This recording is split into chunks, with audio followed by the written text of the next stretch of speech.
el primero. El segundo historiador, bueno, el primero sería Lucas, ¿no? Primero sería Lucas. Josefo también era historiador judío, pero tenemos sus escritos también. Y Eusebio del cuarto siglo. Ya, él escribió un relato cronológico de la historia o el crecimiento del cristianismo desde el primer siglo hasta el cuarto siglo. Es muy importante. Algunos de ustedes van a tener alguna persona, algún familiar, amigo que dice, ese cristianismo no es confiable, así cosas. Solo tienen que estudiar la historia de la iglesia, personas como Eusebio, que nos da mucha confianza en cuanto a la historia del cristianismo. Entonces, el Eusebio nació en el año 260, ¿se dan cuenta? El tercer siglo. Y él murió en el año 339. En el cuarto siglo. Nació en el tercer siglo, murió en el cuarto siglo. Él terminó su libro, se llama, en español, ¿cómo es el nombre? Historia Eclesiástica. Historia Eclesiástica. Él terminó el libro en el año 324. Les estoy dando algunas fechas si quieren anotar, por si acaso. 324 terminó su libro y él tuvo una visión muy especial en cuanto a la historia de la iglesia, porque uno de los eventos más importantes en la historia de la iglesia sucedió en su vida. ¿Alguien recuerda? ¿Han escuchado el nombre Constantino? ¿Sí saben? ¿Recuerdan el año de al menos supuestamente su conversión? ¿En qué año fue? ¿Alguien sabe? 312. En cuanto a la iglesia primitiva, los primeros 500 años es el evento más importante en la historia de la iglesia. Es la conversión de Constantino. Este evento sucedió durante la vida de Eusebio. Eso es bien importante si estudian la historia de la iglesia. Él estaba ahí vivo en la conversión de Constantino. O sea, antes de Constantino, el cristianismo era ilegal. Todos los cristianos, muchos murieron por su fe antes de Constantino. Después de Constantino, llegó a ser obligatorio ser cristiano, que eso tampoco es bueno, pero era un cambio total en la vida por la conversión de Constantino. Eusebio vio todo eso, él experimentó todo eso en su vida. Entonces, bien importante el personaje de Eusebio. Él, de hecho, también escribió una biografía de Constantino. Entonces, él también, este libro está disponible. La historia eclesiástica, el libro que vamos a hablar hoy, él escribió el libro en griego, koiné, el mismo idioma que el Nuevo Testamento. También fue traducido en otros idiomas, ¿cómo se llama? Siriaco, latín y armenian. ¿Cómo es armenian en español? Esos 4 idiomas. Tenemos algunos manuscritos originales en los 4 idiomas que existen hasta el día de hoy. Eso también, sumamente importante. Entonces, Eusebio les digo todo eso para decir, Eusebio no es cualquier persona que está escribiendo una opinión, porque él vivió casi, 300 años después de la muerte de Pablo. Entonces, sabemos que él no es un testigo, él no vio estas cosas, pero tampoco es cualquier persona. Él escribió desde un punto de vista muy especial. Entonces, ahí en la hoja que ustedes tienen, ahí está el escrito de Eusebio. Voy a pedir, por favor, que que me ayude leyendo. Alguien que puede leer más bonito en español que yo. ¿Ya? ¿Puedo dar eso para que escuchen por Zoom también? Ahora, escuchemos bonito y vayan leyendo. Gracias. ¿Le aplasto? ¿Cómo? ¿Le aplasto? No, ahí, ya. Cuando Nerón se estableció en el poder, comenzó a dedicarse a actividades impías y se armó incluso contra la religión del Dios del universo. Describir la magnitud de su depravación no está dentro del plan de esta obra. Como hay muchos que han registrado su historia en relatos muy precisos, cada uno puede aprender de ellos la grosería de la extraordinaria locura de este hombre, bajo cuya influencia, después de haber llevado a cabo la destrucción de tantas miríadas sin ninguna razón, cayó en tal culpa de sangre que no perdonó ni a sus parientes más cercanos y amigos más queridos, sino que mató a su madre, a sus hermanos y a su esposa, con muchos otros de su propia familia, como si fueran enemigos privados y públicos, con diversas clases de muertes. Pero con todo esto, en el catálogo de sus crímenes aún faltaba este detalle, el de que fue el primero de los emperadores que se mostró enemigo de la religión divina. El romano Tertuliano también es testigo de esto. Escribe lo siguiente: examinad vuestros registros. Allí encontrarán que Nerón fue el primero que persiguió esta doctrina, particularmente cuando después de someter a todo Oriente, ejerció su crueldad contra todos en Roma. Nos gloriamos de tener a un hombre así como líder en nuestro castigo, porque quien lo conozca puede entender que nada fue condenado por Nerón a menos que fuera algo de gran excelencia. Así, al anunciarse públicamente como el primero entre los principales enemigos de Dios, fue llevado a la matanza de los apóstoles. Por lo tanto, se registra que Pablo fue decapitado en la misma Roma y que Pedro también fue crucificado bajo Nerón. Este relato de Pedro y Pablo está respaldado por el hecho de que sus nombres se conservan en los cementerios de ese lugar hasta el día de hoy. Lo confirma también Cayo, un miembro de la iglesia que surgió bajo Ceferino, obispo de Roma, en una disputa publicada con Proclo, el líder de la herejía frigia. Habla de los lugares donde se encuentran los cuerpos sagrados de los apóstoles antes mencionados. Pero puedo mostrar los trofeos de los apóstoles, porque si vais al Vaticano o al camino de Ostiense, encontraréis los trofeos de quienes pusieron los cimientos de esta iglesia, y que ambos sufrieron el martirio al mismo tiempo, lo afirma Dionisio, obispo de Corinto, en su epístola a los romanos, con las siguientes palabras: así, con esta admonición habéis unido la implantación de Pedro y de Pablo en Roma y Corinto, porque ambos nos implantaron y nos enseñaron a nosotros también en nuestra Corinto, y enseñaron juntos de la misma manera en Italia y sufrieron el martirio al mismo tiempo. Eusebio 324 después de Cristo. Muy bien, muchas gracias. Gracias por ayudarnos.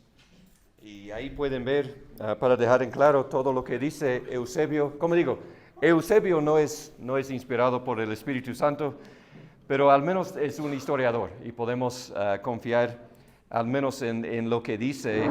Es muy probable que sea verdad, pero no sabemos 100%. Pero mucho tiene sentido. Por ejemplo, sabemos que Pablo fue encarcelado en Roma 2 veces. La segunda vez sería justo en los años 67, 68, por ahí. Justo en estos años es cuando Nerón empezó a perseguir a los cristianos. ¿Alguien sabe la historia? ¿Por qué Nerón empezó a perseguir a los cristianos? ¿No recuerdan la ciudad de Roma, que era un incendio bien grande en Roma? Y él culpó a los cristianos, eran ellos. Entonces así empezó la persecución. No eran los cristianos, no era verdad, pero era su manera de matar a los cristianos. Entonces empezaron a quemar a los cristianos. Hasta también no sé si han escuchado la historia, pero Nerón tuvo postes en su jardín y él sabía amarrar los cristianos en los postes y quemarlos vivos en los postes para dar luz a su patio y su jardín. Era su manera de perseguir a los cristianos. Justo era en los tiempos cuando Pablo estaba en Roma y también cuando dejamos de escuchar de Pablo. Segunda de Timoteo sería probablemente la última carta que él escribió. Justo sería 67 o 68 que él escribió esta carta. En otras palabras, Pablo está en Roma justo en el momento cuando Nerón está persiguiendo a los cristianos. También dice aquí que Pedro fue matado como mártir en el mismo tiempo que Pablo. Muy probable que murieron juntos, los dos. Y aquí dice que Eusebio dice que Pablo fue, decapitado y Pedro crucificado. Esto es históricamente correcto. ¿Por qué? Pablo fue ciudadano romano. No era permitido crucificar a los romanos. En cambio, Pedro era judío. Sabían matar a los judíos por medio de la crucifixión. Entonces, eso es históricamente correcto, justo lo que dice aquí. Entonces, eso también nos da más evidencia de que sea la verdad.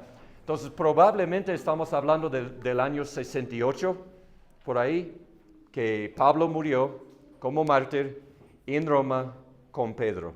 Esos son los detalles más o menos que nosotros tenemos.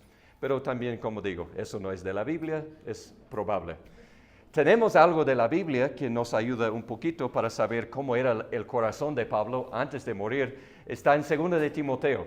Y eso vamos a terminar nuestro estudio viendo las palabras de Pablo en cuanto a su muerte. 2 de Timoteo, capítulo 4, sería las últimas palabras que Pablo escribió posiblemente aquí en 2 de Timoteo. Pablo está encarcelado en Roma y él está escribiendo a Timoteo antes de su muerte. Y dice así, 2 de Timoteo 4, 6, porque yo ya estoy para ser derramado como una ofrenda de libación, y el tiempo de mi partida ha llegado. He peleado la buena batalla, he terminado la carrera, he guardado la fe. En el futuro me está reservada la corona de justicia, que el Señor, el juez justo, me entregará en aquel día. Y no solo a mí, sino también a todos los que aman su venida. El pastor John MacArthur, él nota los tres tiempos en los tres versículos. Versículo 6 habla del presente, versículo 7 habla del pasado, versículo 8 habla del futuro. En el presente, versículo 6, Pablo dice, porque yo ya estoy para ser derramado como una ofrenda de libación. La ofrenda de libación viene al final, después de todas las ofrendas, después del holocausto, era un vaso de vino y sabía derramar el vaso sobre el holocausto que está bien caliente, está quemando todavía, y el vino se convierte en vapor, desaparece totalmente. Y Pablo está diciendo, mi vida está en ese punto, yo estoy llegando a eso. Yo tengo una ofrenda más para ofrecer a mi Señor, en otras palabras. ¿Y qué es la ofrenda? Es mi muerte, es lo que yo estoy ofreciendo. Y dice, mi partida ha llegado. Partir significa saltar, la palabra griega es saltar algo. Y Pablo está diciendo, yo tengo un salto más en esta vida, ya una ofrenda más en esta vida. Y eso es la muerte. Y sabemos en Filipenses, si quieren ver, Filipenses 2, puede guardar su espacio ahí en Timoteo, vamos a volver. Pero Filipenses 2, 17, Pablo hablando a la iglesia en Filipos, también encarcelado en Roma cuando escribe estas palabras. Filipenses 2, 17 dice, pero aunque yo sea derramado como libación sobre el sacrificio y servicio de su fe, me regocijo y comparto mi gozo con todos ustedes. Entonces, en el año 64, más o menos, cuando Pablo escribió Filipenses, él dice, mi vida, mi servicio como misionero a ustedes es como esta ofrenda de libación. Ya estoy derramando mi vida por ustedes. Pero cuando llegamos a 2 de Timoteo, es como es al final. Y ahora está diciendo, es la última gota de mi sacrificio. Lo último que yo tengo para ofrecer al Señor es la muerte. Ese es el último sacrificio que Pablo puede ofrecer al Señor. Solo tiene un poquito más para ofrecer. Lo interesante, porque yo ya estoy para ser derramado. Él está hablando de la muerte, ¿no? Ya estoy, dice. Entonces, Pablo sabía en el momento que él iba a morir. Cuando él escribe estas palabras, puede ser que en el mismo día, él sabe, en la tarde, yo voy a morir. O tal vez mañana por la mañana, la primera hora, yo voy a morir. Pablo ya sabe que eso está por llegar. Porque en Filipenses dice mi vida estoy derramando como sacrificio. En Timoteo dice, ya estoy dando la última parte que tengo. Entonces su muerte ya está ahí en este momento. También no vamos a ver los versículos, pero ustedes saben, cuando Pablo habla de la segunda venida del Señor, Pablo siempre habla en el término de nosotros, cuando lo veremos. Nosotros que estamos vivos, cuando habla del arrebatamiento, cuando habla de esas cosas, Pablo siempre dice nosotros, Pablo estaba esperando la segunda venida en su vida. Pero llegamos a 2 de Timoteo y dice, ya no habla así, dice, ya voy a morir. O sea, él está convencido que él va a morir antes de la segunda venida. Y no habla así en las otras cartas. Entonces eso también nos da la evidencia que él está, tal vez en unas horas después de escribir eso, va a experimentar la muerte. Es del versículo 6, el presente. El versículo 7 habla del pasado. He peleado la buena batalla. ¿Cuántos han memorizado esos versículos en la vida? ¿Sí han memorizado? Sí, son muy comunes. He peleado la buena batalla, o sea, un buen soldado, ¿no? He peleado la buena batalla, él es un buen soldado. He terminado la carrera, él es un buen atleta. Y he guardado la fe, él es un buen guardián. Él es un buen soldado, un buen atleta y un buen guardián. Él ha hecho todo lo que el Señor le ha llamado. Si quieren anotar, por el tiempo no podemos ver, pero si quieren anotar, Pablo escribe a Timoteo en capítulo 2, versículos 3 y 4, que Timoteo debe ser un buen soldado, como él habla aquí, he peleado la buena batalla. En 1 Corintios 9, Pablo habla de ser un buen atleta. En 1 Corintios 9. Y en 2 Timoteo capítulo 1, Pablo habla de ser un guardián de la fe, de la sana doctrina. Un buen soldado, 2 Timoteo 2, un buen atleta, 1 Corintios 9, y un buen guardián de la fe, 2 Timoteo capítulo 1. Y Pablo está contento en decir, ya estoy, ya estoy terminando mi carrera. Y en el versículo 8, eso es lo más importante, versículo 8, el futuro. Y en el futuro me está reservada la corona de justicia. La corona en la época romana era algo que se les daba a los soldados, a los atletas que eran victoriosos en su vida. Entonces pensamos, Pablo está diciendo ahora, yo también voy a recibir eso. Yo soy victorioso. Pablo no está diciendo, yo soy perfecto y yo he vivido una vida perfecta. No, de ninguna manera. Sabemos que Pablo no es así. Él simplemente está diciendo que él ha llegado a la muerte fiel al Señor. Es una meta que todos nosotros debemos tener. No sé cuáles son las metas en la vida. Quieren bajar de peso, quieren comer mejor, quieren hacer ejercicios, quieren leer, quieren aprender otro idioma. Pero quiero animarles. Número 1 debe ser, quiero llegar a la muerte fiel al Señor. ¿Vieron la noticia anoche en Estados Unidos del avión? La primera vez desde el año 2009 eso ha pasado en Estados Unidos. ¿Cuántos? 67 personas. Lo interesante, tuvimos un piloto aquí, un piloto de helicópteros aquí con nosotros este fin de semana de Estados Unidos. De los helicópteros Black Hawk, ¿sí han escuchado? Black Hawk. Era justo el mismo helicóptero, no el mismo, pero el mismo tipo que chocó ayer con el avión. El mismo tipo, eran conocidos con el piloto que estuvo aquí con nosotros. Entonces pensamos, todas esas personas, la última cosa que están pensando ellos, ya, los aviones ya no tienen problemas así. Eso es algo del pasado. Y ayer 67 personas entraron así en la eternidad. Y pensamos nosotros, no sabemos cuándo ese momento va a pasar, cuándo ese momento nos va a llegar. Y debemos ser como Pablo, ¿no? Estar listo para decir, yo quiero recibir esta corona. Quiero vivir esta vida, quiero vivir en mi mente, en mi ministerio, con mi familia, todo lo que hago, listo para recibir la corona que Dios me está ofreciendo. Aquí dice la corona de justicia. Muchos creen que eso habla de ser justos eternamente. O sea, cuando recibimos la salvación somos declarados justos por Dios. Con la santificación, con el proceso, somos más y más justos en la vida. Pero llegará el día, como dice 1 de Juan 3:2, cuando lo veremos, seremos como Él. Finalmente, la glorificación, seremos justos eternamente para siempre. Nunca vamos a volver al pecado. Es la corona de la justicia que Pablo está hablando.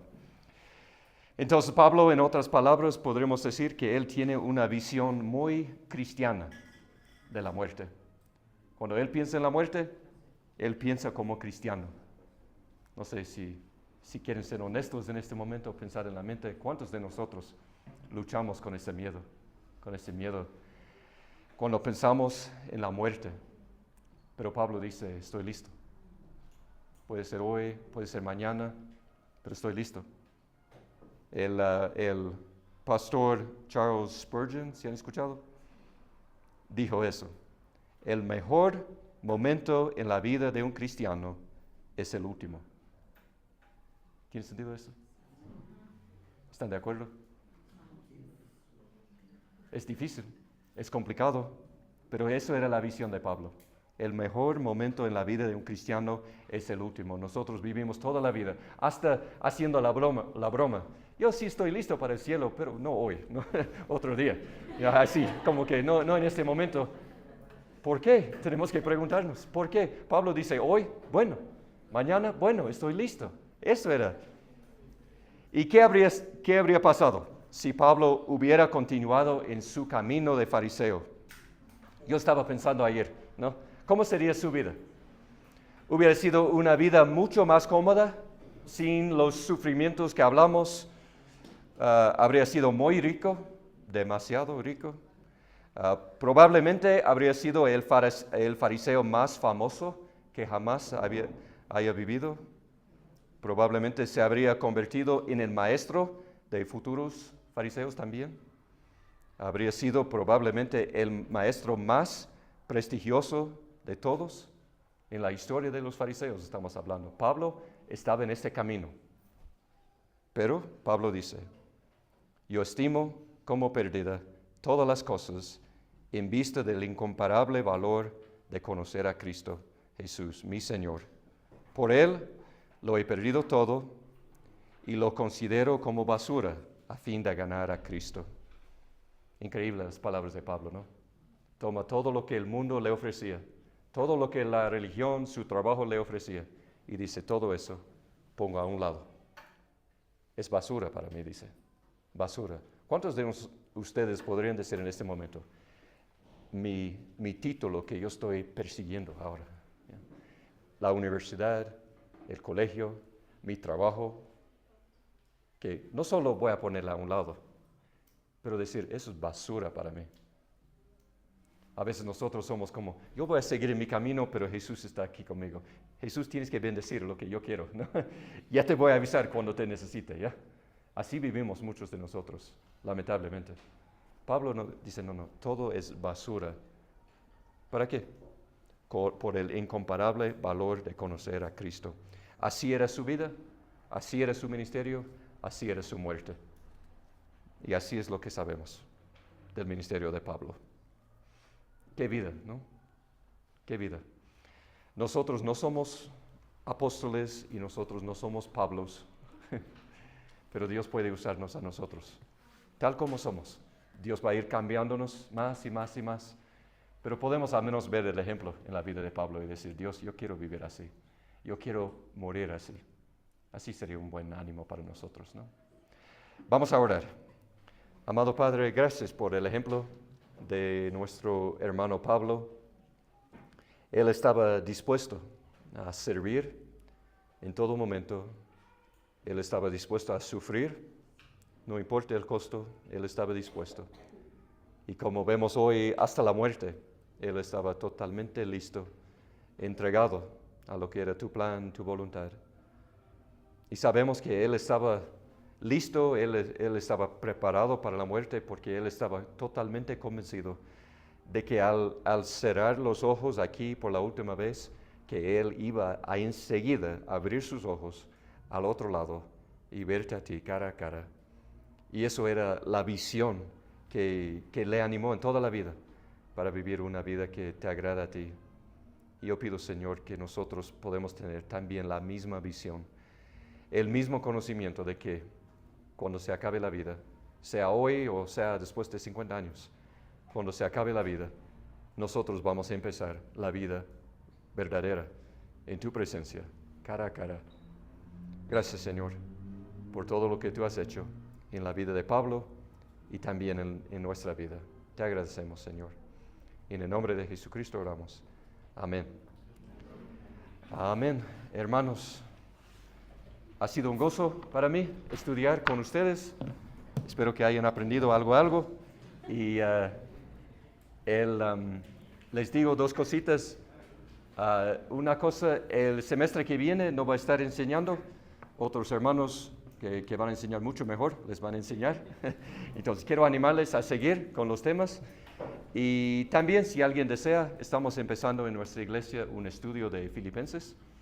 La semana pasada empezamos con Hechos 16 en el segundo viaje misionero. Hoy tocamos la introducción de Filipenses y vamos a continuar. Los jueves estamos dando el estudio, pero está ahí por YouTube, ahí en la misma cuenta donde estamos mandando esos videos. Entonces, algún día, si quiere soportar un poquito más y escucharme, ahí están. Si quieren seguir estudiando de la vida de Pablo, ahí vamos a tocar mucho. ¿Ya? Bueno, entonces, ha sido un gozo. Bendiciones, mis hermanos y hermanas. Les quiero mucho. Hasta la próxima, ¿ya? Bueno. Amén, amén. Muy bien.